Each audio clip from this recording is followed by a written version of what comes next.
Question को अच्छे से पढ़ के कैसे सॉल्व किया जाता है वही समझना है, उसका आंसरिंग समझना है। नंबर 2 पे आ जाते हैं। यहाँ पे a इज इक्वल टू 5850 दिया है, r is equal to 5% P A दिया है, t is equal to 6 year दिया है और p का हमें पता नहीं है, तो हम क्या करेंगे, p को लेट p ले लेंगे। ओके, बाय फार्मूला क्या करेंगे, देखो S I is equal to P R T by 100। यहाँ पे देखो p तो दिया नहीं है, तो p is equal to let ले लेते हैं, p is equal to p and आप फार्मूला में डालते हैं p into 5 into 6 divide by 100, that's become 30 p by 100। a is equal to p plus S I होता है, तो p को p लेते हैं और एस आई का आया 30 p बाई 100, तो आप उसको ऐड करेंगे by taking the LCM, that is 100 p plus 30 p 130 p by 100 आ गया। फिर देखो हमें पता है कि a इज इक्वल टू 5850 होता है, तो आप उसको पुट कर देंगे तो हमें p का वैल्यू मिल जाएगा by cross multiply 5850 into 100 divide by 130। After cancellation it will be 4500, that is principal. Then यहाँ पे तुम्हें फाइनल स्टेटमेंट लिखना है, the sum of the money is 45,000 rupees. Number three पे आ जाते हैं। यहाँ पे देखो S I is equal to 480 given, T is equal to 2/1/2 year, that is 5/2 year, R is equal to 3% given and P not given, then we will take it P is equal to P. Okay, then by formula S I is equal to P R T by 100, put up करते हैं p into 3 into 5 divide by 100 into 2। यहाँ पे देखो वो जो bye cancellation देखो 5 और 100 cut गया, 20 बन गया and that is 3p bye 40। अब देखो बट क्या है, हमें ऐसा ही गिवन है 480, इसलिए हम फॉर्मूला में डाल देंगे 3p by 40 is equal to 480 and p is equal to 480 into 40 by 3। यहाँ पे कैंसलेशन हो जाएगा, नाउ विल गेट 6400। नंबर 4 पे आ जाते हैं। Number 4, t is equal to not given, r is equal to 8%, t is equal to 5/1/3 that is 16/3 year हो जाएगा, S I is equal to 640 given. By formula देखो S I is equal to होता है P R T by 100, यहाँ पे p find out करना है तो S I into 100 divide by R T कर लेंगे क्रॉस मल्टीप्लाई करके, और यहाँ पे वैल्यू पुटअप करेंगे तो हमें मिलेगा, जब कैंसलेशन करेंगे देखो 1500 मिलेगा। Okay, and this will be the answer. यहाँ पे फाइनल स्टेटमेंट लिख देना, the sum borrow by him is 1500। Number 5 समझना बहुत जरूरी है। यहाँ पे दिया है देखो simple interest is equal to 9/16 of the sum. Okay, तो हम सम को x मान लेते हैं, तो सिंपल इंटरेस्ट क्या बन जाएगा 9/6 इंटू एक्स। ओके, तो वो 9x/16 हो जाएगा। r भी गिवन है 4/1/2 दैट इज 9/2%। अब फॉर्मूले में आ जाएंगे S I equal to P R T by 100। Okay, तो t निकाल लेंगे यहीं पे, ऐसा ही पुटअप करेंगे 9x/100 into 100 divide by x into 9/2। यहाँ पे देखो थोड़ा ऊपर वाले नंबर को पहले मल्टीप्लाई कर देंगे, फिर नीचे वाले नंबर को मल्टीप्लाई करेंगे। अब देखो नीचे वाला नंबर जो है वो रेसिप्रोकल बन जाएगा, और रेसिप्रोकल बन के वो क्या करेगा, अभी कैंसिलेशन करेगा, 9x डायरेक्ट कैंसिल हो रहा है, और वैसे करके क्या 100 डिवाइड बाई 8 आएगा, जिसका वैल्यू आ जाएगा 12 4/8 फिर कैंसिलेशन हो गया, दैट इज 12/1/2 ईयर आ जाएगा। That is the answer. The final statement लिख देना, the time is 12/1/2 year. Number 6 भी इंपॉर्टेंट है, अच्छे से समझ लेते हैं। यहाँ पे देखो सम ऑफ द मनी क्या बन जाएगा, वो डबल बन जाएगा। ओके, डबल इटसेल्फ हो जाएगा। तो लेट क्या करते हैं, p को x ले लेते हैं, और वो डबल हो जा रहा है, उसका मतलब अमाउंट डबल होगा, तो वो बन जाएगा अमाउंट 2x। ठीक है, तो ऐसा ही इज इक्वल टू क्या होता है, amount minus principal that is 2x minus x and we are getting x as the simple interest. Now by formula S I equal to P R T by 100, तो r निकल जाएगा यहीं पे S I into 100 by P into T, जो कि x इंटू 100 divide by x into 8 हो जाएगा। ओके, दिस इक्वल टू, अब जब x x कैंसिल हो जा रहा है तो 100/8 आएगा। 100/8 क्या बनाता है 12/1/2%। फिर फाइनल स्टेटमेंट लिख देंगे, the rate is what 12/1/2%। Number 7 question पढ़ के समझ लो। यहाँ पे देखो दे रखा है p इज इक्वल टू क्या 50,000, a इज इक्वल टू 53,150, उसका मतलब क्या है वो हम ऐसा ही निकल सकते हैं a माइनस पी करके, जो कि 3150 आएगा। नाउ देखो time is equal to 1 March to लेकर 6 अक्टूबर 2024 तक है, उसका मतलब हर महीने का जो डे है उसको कैलकुलेट करेंगे हम। देखो मार्च से लेकर अक्टूबर तक हर महीने में जितना जितना डेज होता है सभी का हम यहाँ पे, मार्च का देखो 1 तारीख से स्टार्ट हुआ है तो पूरा मंथ कर लेंगे 31 डेज हो जाएगा। फिर अप्रैल से लेकर अक्टूबर तक। अक्टूबर में ध्यान देना 6 डेज कैलकुलेट में आएगा क्योंकि 6 तारीख तक बना है। तो टोटल ऐड करेंगे तो 220 डेज हो रहा है, इसको ईयर में कन्वर्ट करना है तो 365 को हम क्या करेंगे, डिवाइड कर देंगे। नाउ बाय फार्मूला ऐसा इक्वल टू पीआरटी बाय 100। हम यहाँ पे आर का फार्मूला में डाल पाएंगे, ओके डायरेक्ट। तो यहाँ पे देखो एक चीज, जब टी लिखते टाइम देखो टी क्या है 220 बाय 365, तो वो 365 क्या हो जाएगा, वो ऊपर चला जाएगा, ठीक है। देखो यहाँ पे 0 0 कट हो गया, ओके। अभी 0 0 फिर काट लेंगे, फिर देखो 5 के टेबल में आ जाएगा 73, 5 के टेबल में 100, फिर 5 के टेबल में 63, 5 के टेबल में 20, ओके। अब 63 इंटू 73 बाई 20 इंटू 22, यहाँ पे हम अप्रोक्सीमेट लेंगे, देखो अप्रोक्सीमेट लेंगे तो वो 63 को 66 बना देंगे, 3 बढ़ा रहे हैं तो वो 73 में से 3 घटा देंगे, 70 बना देंगे। अब हम इजीली क्या कर रहा होगा, कैंसिल कर पाओगे एंड इट्स बिकम 10.5%। अप्रोक्सीमेट आएगा, यहाँ पे ध्यान देना अप्रोक्सीमेट। अगर मल्टीप्लाई करके कर रहे होते फिर डिवाइड करते तो तुम्हें भी सेम आंसर मिलेगा, बट इट विल लेंदी, तो अप्रोक्सीमेट में ले लिया हूं। उसके बाद फाइनल स्टेटमेंट लिख दे। The rate of interest charge by the bank is 10.5%। Rate important है, वही बोला है, sum of the money double itself बोला है। फिर p इक्वल टू एक्स ले लेंगे, अमाउंट डबल हो जाएगा, उसका मतलब 2x बन जाएगा। तो सिंपल इंटरेस्ट इक्वल टू क्या बनेगा, a माइनस पी, जो कि 2x minus x equal to x होगा।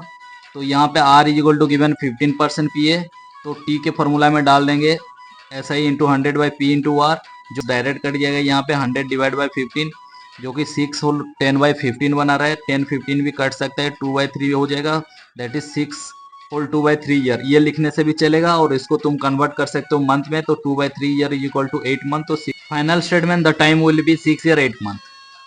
नंबर 9 समझते हैं। देखो यहाँ पे 2 केस दे रखा है, दोनों केस का क्या होगा, सिंपल इंटरेस्ट सेम होगा वो दोनों का। तो पहले केस में पूछा है कि वो कितने टाइम पे, कितने टाइम के पहला वाला जो सिंपल इंटरेस्ट बोलेगा वो सेकेंड वाला कंडीशन के सिंपल इंटरेस्ट के साथ सेम रहेगा, वही क्वेश्चन है। तो यहाँ पे p equal to 400 given, r equal to 10% given, t पूछा है। फिर इधर p equal to 1000, r equal to 4%, t equal to 4 year. अब दोनों का ऐसा ही क्या हो जाएगा, सेम हो जाएगा। तो फार्मूला में डाल देते हैं ऐसे ही का पीआरटी बाई 100, ओके। तो वो आ जाएगा 400 into 10 into T by 100 equal to उधर का 1000 इंटू 4 इंटू 4 बाई 100। यहाँ पे देखो 100 100 डायरेक्ट कट रहा है, इधर का भी 100 का 0 0 कट जाएगा। यहाँ पे 40 टी इज इक्वल टू 160 हो गया, T is equal to 4 year बन जाएगा। Final statement after 4 year it will be same. Number 10 का क्वेश्चन समझ लेते हैं। देखो कोई 1 लाख स्कूल को डोनेट किया है और वो मान लो 1 लाख को कहीं पे डिपॉजिट कर दिए हैं बैंक में, तो वो जितना इंटरेस्ट देगा हर साल में, उसी को कितना करेंगे, क्या करेंगे कि जितना भी इंटरेस्ट मिलेगा वो 5 स्टूडेंट को डिस्ट्रीब्यूट कर देंगे इक्वल भाग करके, ओके। तो वो डिस्ट्रीब्यूट करने के बाद देखो यहाँ पे आ रहा है कि हर एक को कितना मिल रहा है 1500। वहीं पे ऐसा ही क्या बन गया 1500 इंटू 5 7500 बन जाएगा। फिर पूछा है कि कितना रेट में देंगे तब जाके इतना मिलेगा। आर इक्वल टू फॉर्मूला में डाल देंगे ऐसा ही into 100 divide by P into T. तो 7500 इंटू 100, फिर 1 लाख यहाँ पे डायरेक्ट कट रहा है, देखो 75 बाई 10 आ रहा है, तो 7.5% इंटरेस्ट मिल। लास्ट में नंबर 1 पे आ जाते हैं। देखो तुम डायरेक्ट फार्मूला यूज करके क्या यहाँ पे आंसर निकाल सकते हो। एसआई का फार्मूला डालकर मैं निकाल दिया हूँ, या तुम चाहोगे तो फिर क्या प्रिंसिपल के भी फार्मूला डालकर कर पाओगे। मैं डायरेक्ट यहीं पे क्या हूँ एसआई का फार्मूला डाल के, देखो एसआई में 1200 लिखा था, पी निकालना है तो नीचे का जो 100 इंटू 2 है वो मल्टीप्लाई हो गया है, और फिर ऊपर का 5 इंटू 12 डिवाइड हो गया, और आंसर आ गया यहाँ पे आफ्टर कैंसिलेशन 4000। फिर अमाउंट के लिए तुम्हें क्या करना पड़ेगा, दोनों को ऐड कर दो, आंसर आ जाएगा। सेकेंड नंबर इंपॉर्टेंट है। देखो पी नहीं दिया है तो पी को पी मानते हैं, एक्स भी मान सकते हो तुम लोग। यहाँ पे आर टी दे रखा है, सिंपल इंटरेस्ट के फॉर्मूला में डाल देंगे, तो यहाँ पे आंसर आएगा 7p बाई 100, ओके। एक्स लोगे तो 7x बाई 100 आएगा। फिर उसी को अमाउंट निकालना है तो p प्लस एस आई, पी तो p है, ऐसा ही कितना आ गया 7p बाई 100। तो दोनों ऐड हो जाएगा bye taking the LCM, LCM लेकर ऐड कर लोगे, ठीक है। तो यहाँ पे देखो 107p बाई 100 आ गया, ओके। आप p निकालने के लिए क्या करोगे, क्रॉस मल्टीप्लाई कर दोगे, 100 ऊपर मल्टीप्लाई हो गया, 107 नीचे आ गया, डिवाइड हो गया, उसका मतलब आंसर 500 आ गया। फिर सिंपल इंटरेस्ट में जितना आया था 7p बाई 100, ओके। तो उसी में p का जितना भी वैल्यू है 500 वैल्यू आया है तो वो डाल दोगे, your answer will be 35। Next number देखो ऐसे ही करके सॉल्व कर लेना, ओके। अब देखो फॉर्मूला डाल दिया है पीआरटी बाई 100 और आंसर यहाँ पे डायरेक्ट आ गया, ओके, p का 1000। यहीं पे फिर ए का फॉर्मूला डाल दिया और आंसर। यहाँ पे नेक्स्ट क्वेश्चन में फिर वही फॉर्मूला डाल दोगे, वहीं से आर का फॉर्मूला आ जाएगा, आर के फॉर्मूला में पुट अप कर दोगे। After cancellation your answer will be 12%। Okay, अब अमाउंट के लिए फिर पी प्लस एस आई को ऐड कर देना, आंसर आ जाएगा। उसके बाद देखो बी नंबर पे वही सिंपल फॉर्मूला में, सिंपल इंटरेस्ट के फॉर्मूला में मैं यूज किया हूँ और टी उसी में से ही निकाल दिया हूँ टी का फॉर्मूला। फिर टी का फॉर्मूला यहाँ पे कैलकुलेशन थोड़ा इंपॉर्टेंट हो जाए। देखो पैसे का देखो 0.50 दिया है पैसे के लिए, वो पॉइंट का जो 2 डेसिमल है उसी को कैंसिल कर सकते हो किसके साथ, वो 100 के साथ। देखो 100 कैंसिल हो गया और फिर वही नंबर आ जाएगा 17850 इंटू ऊपर में कैंसिल होकर 1 डिवाइड बाई 850 इंटू 6। अभी फिर कैंसिलेशन करोगे, मैं 5 से क्या किया हूँ कैंसिलेशन, उसके बाद फिर 17 से कैंसिलेशन किया हूँ and answer is 21/6 that is 3 whole 1/2। Next question में देखो simple interest first find out करना है, तो क्या अमाउंट माइनस प्रिंसिपल कर लोगे, your answer is there, simple interest का आ जाएगा, फिर आर के फॉर्मूला में डाल दोगे। उसके बाद वर्कशीट 4 में आ जाते हैं। वर्कशीट 4 का नंबर 1 देखो चैप्टर 5 का ही, यहाँ पे सारे सिंपल इंटरेस्ट का फॉर्मूला जो S I equal to P R T by 100 होता है और A equal to P plus S I, ये दोनों फॉर्मूला में ही पूरा का पूरा वर्कशीट खत्म हो जाएगा। ओके, तो यहाँ पे एक बार देख लो, जो इंपॉर्टेंट होगा मैं बता दूंगा, बाकी तुम उसको वीडियो को थोड़ा पॉज करके तुम आंसर देख सकते हो और याद करके लिखना, समझ लो उसके बाद लिखना। ओके, यहीं पे देखो पहला नंबर चलेगा, सेकंड भी चलेगा। देखो यहीं पे ध्यान देना, जब टाइम क्या डेज में दिया होगा उसी को डिवाइड कर देना 365 डेज में, तो वो ईयर बन जाएगा। या तो टाइम मंथ में दिया है तो उसमें 12 डिवाइड कर दोगे तो वो ईयर में आ जाएगा।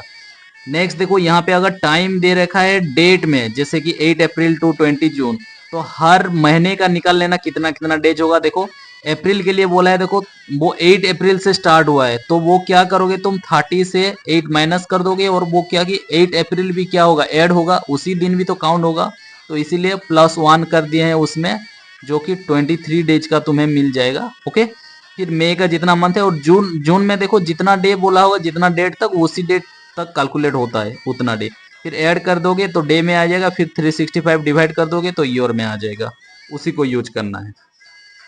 नेक्स्ट देखो यहाँ पे देखो एक क्वेश्चन है, यहाँ पे सेकंड क्वेश्चन में देख पाओगे, देखो 5 पैसा पर द रुपीज। ओके, यहाँ पे देखो सेकंड नंबर 2 5 पैसा पर द रुपीज का मतलब क्या है, देखो 5 रुपीज आउट ऑफ 100 रुपीज, उसका मतलब वही 5% ही आएगा, तो वो परसेंट में नहीं देकर वो रुपीज के हिसाब से दे दिया है, तो वही फॉर्मूला में फिर डाल दोगे, आंसर आ जाएगा।